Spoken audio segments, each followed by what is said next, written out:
Imagine you have a friend called George. You've been friends since childhood.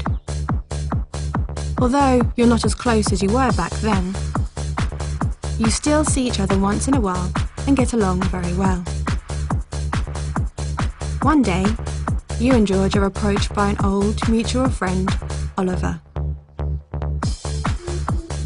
Oliver explains that he's had a run of bad luck and is raising money to cover tuition fees for his kids. You want to help Oliver out, so you give him some money. To your surprise, George doesn't offer Oliver any help. You try to persuade him, but it's no use.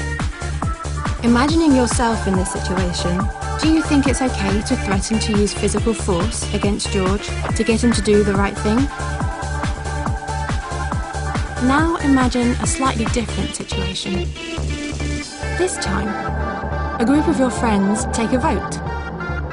6 out of 10 are in favour of threatening George to get him to help Oliver. Does this democratic process make it okay to threaten George? One last change to the situation.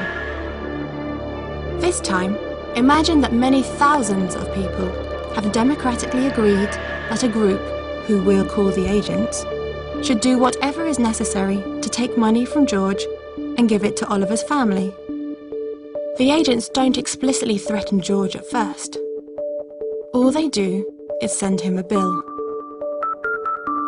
Like everyone else, though, George knows what will happen if he doesn't pay the bill. First, he'll get more letters demanding payment, and the bill will get bigger.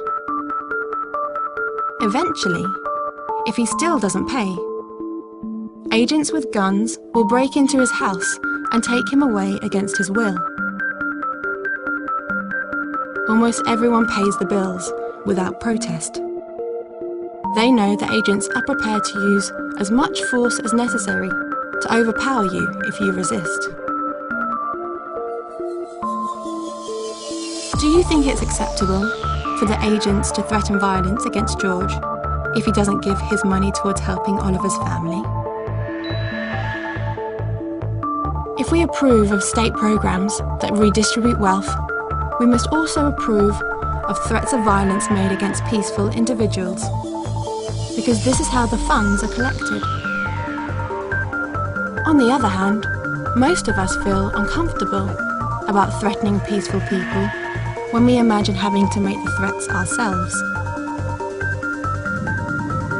If we feel negatively towards the idea of threatening George personally, can we really be comfortable with the threats made against him by agents of the state?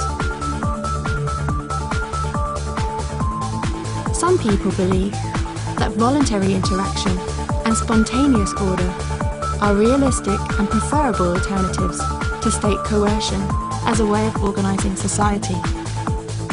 Do a web search for some of these terms if you're interested in learning more.